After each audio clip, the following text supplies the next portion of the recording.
Hello everyone and welcome to my channel. मेरा नाम है वरुण कुमार और मैं हूं आप लोगों का इंडियन बिलियनेयर। आज फिर से मैं आपके लिए एक आर्टिकल लेकर आया हूं जिसका टाइटल ये कहता है कि रिजर्व बैंक ऑफ इंडिया यानी कि आरबीआई शायद अपना गोल्ड रिजर्व बढ़ाने का सोच रहा है। अब ऐसा क्यों सोच रहा है, क्या डिटेल्स हैं, मैं थोड़ी देर में कवर करता हूं, लेकिन उससे पहले प्लीज़ इस वीडियो को जल्दी से लाइक करें और मेरे चैनल को सब्सक्राइब करें। तो यहाँ पर बुलेट पॉइंट्स में ये मेंशन किया हुआ है कि आरबीआई ये देख रही है कि शायद वो अपना गोल्ड रिजर्व को 10% पे बढ़ा दे, जो कि अभी सिर्फ 6.5% पर है। अब जो गोल्ड रिजर्व है वो मान लो टोटल फॉरेक्स रिजर्व है, जितना भी इन्वेस्टमेंट करा हुआ है अलग अलग करेंसी में, अलग हार्ड एसेट्स में, उसको मिला के एक टोटल फॉरेक्स रिजर्व होता है। यहाँ पर आप देख सकते हो सेंट्रल बैंक गोल्ड उसी रीज़न के लिए खरीदता है जैसे कोई हाउस होल्ड खरीदता है, यानी कि हम लोग खरीदते हैं, क्योंकि वो सेफ़ है और उसके ऊपर इन्फ्लेशन को हेज करता है। जब भी कोई फियर होता है किसी क्राइसिस का तो आरबीआई या तो गोल्ड खरीदता है या यूएस डॉलर्स, और अभी के हिसाब से ये दुनिया का सेफेस्ट बेट्स हैं। अब why does RBI want to buy gold, क्यों खरीदना चाहती है? जैसे मैंने बोला, जैसे हम लोग खरीदते हैं, इसीलिए सेफ इन्वेस्टमेंट है, इन्फ्लेशन कुछ रिड्यूस नहीं करती है वैल्यू की। ये है कि इन्फ्लेशन ज़्यादा हो गया, गोल्ड का प्राइस ज़्यादा हो गया, गोल्ड की वैल्यू भी ज़्यादा बढ़ जाएगी, और वो कोई इकोनॉमिक क्राइसिस भी कॉज नहीं करती है, उल्टा इकोनॉमिक क्राइसिस में से आप लोगों को बचाती है। अब 1991 में क्या हुआ था, इंडिया में एक इकोनॉमिक क्राइसिस हुआ था, तो उस क्राइसिस में से निकलवाने के लिए इंडिया ने अपना कुछ गोल्ड गिरवी रख दिया था और उसे शिप कर दिया था बैंक ऑफ इंग्लैंड में। अब गिरवी रखने के बाद थोड़े साल बाद जब इकोनॉमी वापस टाइम पर आई, रास्ते पे आई, तो फिर उन लोगों ने उसे हटा लिया, गिरवी से हटा दिया, और उसका पोजीशन जो था वो बैंक ऑफ इंग्लैंड के पास ही था, लेकिन वो हमारा हिंदुस्तान का ही है, तो कभी भी चाहे वो अपना गोल्ड वहाँ से मंगवा सकते हैं, लेकिन उनको ज़रूरत नहीं पड़ी तो वो वहीं पर ही छोड़ दिया। तो आरबीआई ने यह भी इंडिकेट किया था कि जो इन्फ्लेशन है वो काफ़ी बढ़ सकती है, यानी कि महंगाई आने वाले महीनों में बढ़ सकती है, लेकिन उसको टाइम लगेगा और उसको नीचे आने में भी ज़्यादा टाइम लग सकता है। तो by the end of financial year जो है हमारा मार्च 2021, तब तक शायद हमें महंगाई से थोड़ा सस्ता देखने का मौका मिले, but we are not sure. जो कोरोना वायरस क्राइसिस है उसने भी काफ़ी बड़ा डेंट डाल दिया है इंडिया के इकोनॉमिक ग्रोथ पर और जो पोटेंशियल था आगे बढ़ने का। तो गोल्ड एक सेफ इन्वेस्टमेंट क्यों है?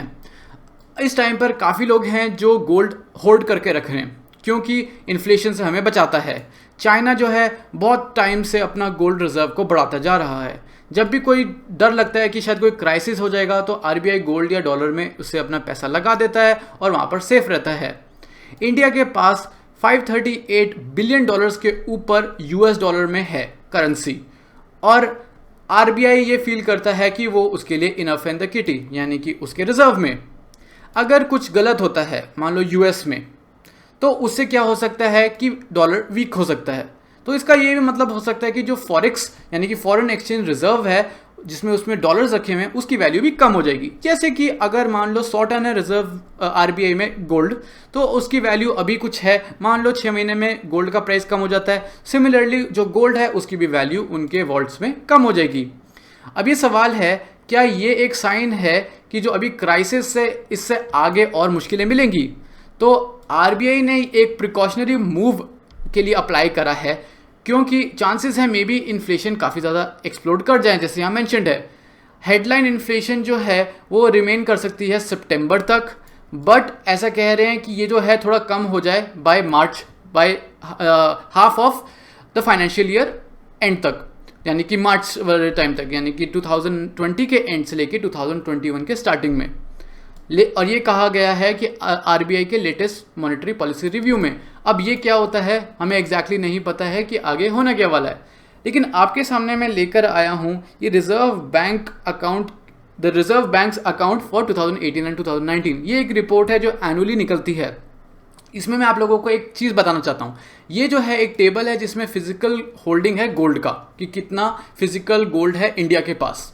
अब सबसे पहले मैं आपको दिखा देता हूँ कि जून 30, 2018 यानी कि आज से 2 साल पहले कितना टन गोल्ड था। तो टोटल 566 टन गोल्ड था इंडिया के पास, उसमें से 292 टन था जो इंडिया में था और 273 टन था जो अब्रॉड यानी कि फॉरेन में। 2019 की अगर हम बात करें पूरे 1 साल बाद, तो इंडिया के पास 618 टन्स गोल्ड था पोजेशन में, जिसमें से 292 टन्स था इंडिया में और 325 टन्स था अब्रॉड। अब 292 टन्स क्यों इंडिया में था? वो इसीलिए था क्योंकि हमारे जो करेंसी प्रिंट करते हैं उसके लिए भी पैसे चाहिए होता है और उसको भी बैक करना पड़ता है, तो गोल्ड को हेल्ड करा जाता है फिजिकल फॉर्मेट में, ताकि हम करेंसी प्रिंट कर सकें। और वो कहाँ हेल्ड करा जाता है इंडिया में? वो करा जाता है आरबीआई का जो ऑफिस है नागपुर में। इसके बारे में मुझे भी ज़्यादा नहीं पता था, लेकिन रिसर्च करने पे मुझे पता चला। एंड ये काफ़ी इंटरेस्टिंग है कि हमारे आरबीआई के नागपुर के ऑफिस में भी उनके गोल्ड वॉल्ट्स, उनके वॉल्ट्स में गोल्ड रखा गया है।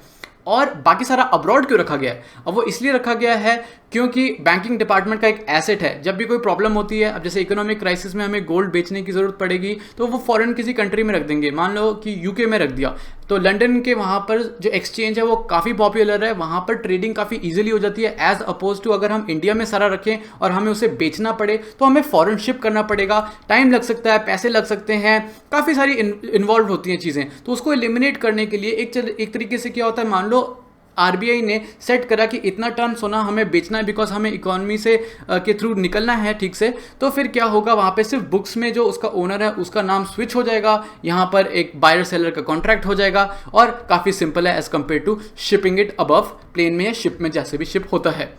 तो ये था डेटा 2019 के लिए। 2020 का डेटा तो ऑब्वियसली अभी तक नहीं आया है, मे बी थोड़े टाइम में ज़रूर आ जाए। अब मैं आपके सामने एक और रिपोर्ट लेकर आया हूँ जो कि फॉरेक्स रिजर्व की है। हाफ ईयरली ये आ जाती है, यानी कि हर 6 महीने में हमें ये रिपोर्ट मिलती है। इसमें मैं आपको ये दिखाना चाहता हूँ कि कब कब कहाँ कितना स्टोर्ड है अभी के हिसाब से। एंड मार्च 2020 के हिसाब से रिजर्व बैंक के पास 653 टन ऑफ गोल्ड है, जिसमें से 360 टन जो गोल्ड है वो फॉरेन में सेफ कस्टडी में रखा गया है विद बैंक ऑफ इंग्लैंड और बैंक फॉर इंटरनेशनल सेटलमेंट्स, जो कि स्विट्जरलैंड में है। और जो बाकी सारा गोल्ड है वो डोमेस्टिकली हमारे इंडिया आरबीआई नागपुर में रखा गया है। अगर हम यूएसडी टर्म्स में बात करें तो जो शेयर है टोटल फॉरेन एक्सचेंज रिजर्व्स में से, हमारा जो है अराउंड 6.14% था सितंबर 2019 में, और अब वो 6.4% पे हो चुका है एंड मार्च 2020 में। और यहाँ पर ये बात हो रही थी कि ये जो वैल्यू है अब इसको बढ़ाया जाए 10% पे। अब जितना भी इंडिया के पास फॉरेन एक्सचेंज रिजर्व होगा, जिसमें यूएस डॉलर और गोल्ड वगैरह वगैरह है, उसके वैल्यू में से ऐसा कहा जा रहा है कि 6.5% की जगह पूरा 10% रखा जाए। इसका मतलब है कि शायद आरबीआई अब गोल्ड खरीदने वाली है। इसका मतलब है कि शायद आगे मुश्किलें ऐसे आने वाली हैं जिसके लिए शायद हमें प्रिपेयर करना ज़रूरी है। तो आपके सामने ये वर्ल्ड गोल्ड काउंसिल का एक एक्सेल शीट है, और यहाँ पर ये मेंशन किया जाता है कि किस कंट्री के पास कितना टन गोल्ड है और टोटल उनके रिजर्व में से कितना गोल्ड उन्होंने रखा हुआ है। अब जैसे मान लो यूएस देख लो, यूएस के पास 8000 टन सोना है अपने रिजर्व में, और उसमें पूरे टोटल फॉरेक्स रिजर्व में से, सिंस यूएस डॉलर मेजॉरिटी है तो वो यूएस डॉलर कितना ही स्टोर करेंगे, उसमें 79% जो है इनका गोल्ड है। इंडिया यहाँ 10th पर आप देख सकते हो सामने, इंडिया के पास 657 टन गोल्ड है। उसमें से मतलब पूरे टोटल फॉरेक्स रिजर्व में से 7.5% इन्होंने ये मेंशन करा है कि वो गोल्ड है। अब इंडिया में आरबीआई जो प्रिंट कर रही है, आरबीआई ने जो मेंशन करा है वो अलग है और वर्ल्ड गोल्ड काउंसिल का अलग है, इसीलिए क्योंकि इनकी जो रिपोर्ट है वो आईएमएफ के डेटा के हिसाब से चलती है, जो आई थिंक 2 महीने थोड़ा पीछे चलती है, तो ये अराउंड जून की होगी। लेकिन ये सिर्फ आपके लिए था ताकि आप समझ सकें कि जो परसेंटेज ऑफ टोटल रिजर्व्स है ये क्या किस हिसाब से चलता है। तो इसका ये मतलब है कि इस साल आरबीआई ने शायद, जिस हिसाब से रिपोर्ट या रूमर आई है, अगर वो अपना बूस्ट करती है रिजर्व गोल्ड का और बढ़ा देती है, उसको डाल देती है 10% पे, वो वैल्यू बहुत है एज कम्पेयर टू 6.5%। एंड इस हिसाब से हमें भी एक इंडिकेटर मिलता है कि शायद आने वाले टाइम में हमें इन्फ्लेशन दिखे, महंगाई दिखे, तो वहाँ पर it is a good option to buy gold. इस करंट टाइम पर कोई पूछता है लें कि नहीं लें, मैंने बहुत वीडियोस में कवर करा है, it's up to you if you want to buy या नहीं। बट ये ज़रूर हो सकता है कि आने वाले महीनों में अगर इन्फ्लेशन भी एडजस्ट हो जाती है एंड हमारा पेंडेमिक कंट्रोल हो जाता है तो प्राइसिंग में हमें करेक्शन दिखने को मिले। बट हम गोल्ड को ले रहे हैं लॉन्ग टर्म इन्वेस्टमेंट के हिसाब से, तो प्लीज़ आप अपना परचेस उस हिसाब से करें and please be comfortable. It's gold, it will always hold some intrinsic value. ऐसा नहीं है कि वो करेंसी है जिसको प्रिंट करने के लिए भी पैसे लग रहे हैं और उसके बाद उसकी वैल्यू भी कम होती जा रही है। तो वहाँ पर आप इस चीज़ को थोड़ा लाइटली ले सकते हैं और अपने गोल्ड परचेसेस को लेकर उसको अप्रिशिएशन डिप्रिशिएशन के हिसाब से आप एंजॉय कर सकते हैं। आपको ज़्यादा चिंता करने की ज़रूरत नहीं है। तो इस वीडियो में सिर्फ इतना ही मेरे को कवर करना था, आपको कुछ नॉलेज देनी थी, मेरे को खुद कुछ नॉलेज मिली and I am very happy to explain it to you guys as well. Please अगर आपको ये वीडियो अच्छी लगी और ऐसे टाइप की वीडियोस अच्छी लगती हैं तो प्लीज़ वीडियो को लाइक करें, नीचे कमेंट करें अपने थॉट्स। आरबीआई तो बूस्ट करेगी शायद अपना रिजर्व, क्या आप अपना स्टैक या फिर अपना रिजर्व बूस्ट करेंगे? Let me know by commenting below. साथ साथ इस वीडियो को शेयर करें अपने फ्रेंड्स एंड फैमिली के साथ। मेरे चैनल को सब्सक्राइब करें और बेल आइकन को क्लिक करें नोटिफिकेशंस के लिए। So in the end, thanks for watching.